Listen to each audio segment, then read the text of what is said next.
Princess Anne is at odds with King Charles over the redevelopment of royal homes, such as Balmoral. Unlike the young royals, the older generation rarely show differences of opinion in public. But Princess Anne said she disagreed with her brother on rebuilding Britain.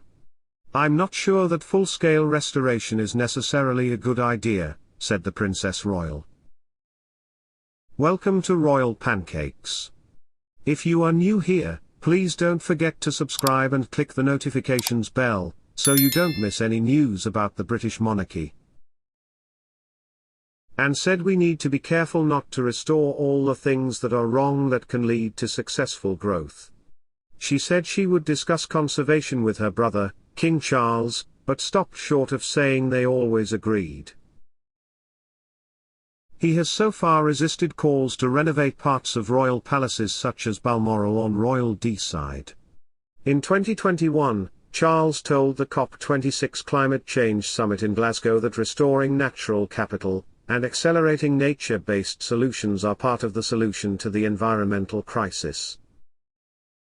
A petition signed by 100,000 people ahead of the summit is urging the royal family to rebuild their fortunes. But in an interview with The Telegraph, the princess said, "I'm not sure that large-scale recycling is necessarily a good idea. It might be around the corner, but if we're not careful, we'll end up starting all over again." Wrong, because that's what it is. Things that have managed to grow. You have to live with what you have and not let it spill over. Anne, who lives in an 18th-century country house with 330 hectares of parkland in Gatcombe Park in Gloucestershire, said her biggest complaint at home was about the sycamore plants, which can be toxic to horses. "A lot of people think fabric is good because butterflies like it, but it's not good for horses," he added.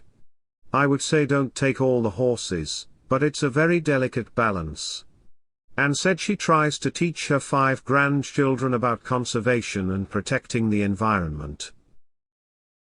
"I don't see them often, but making the point that they live in an area which they shouldn't take for granted is important. I think both my children are aware of that." She was speaking in an interview to mark the 30th anniversary of the Whitley Nature Foundation, a sponsor that provides grants for conservation projects around the world.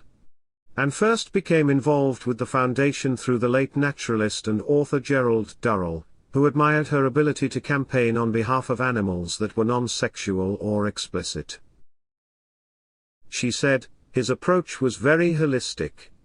He understood that a habitat is not limited to a single species, but how everything in that habitat is interconnected and cannot be duplicated in different places at the same time. This is limited to certain regions.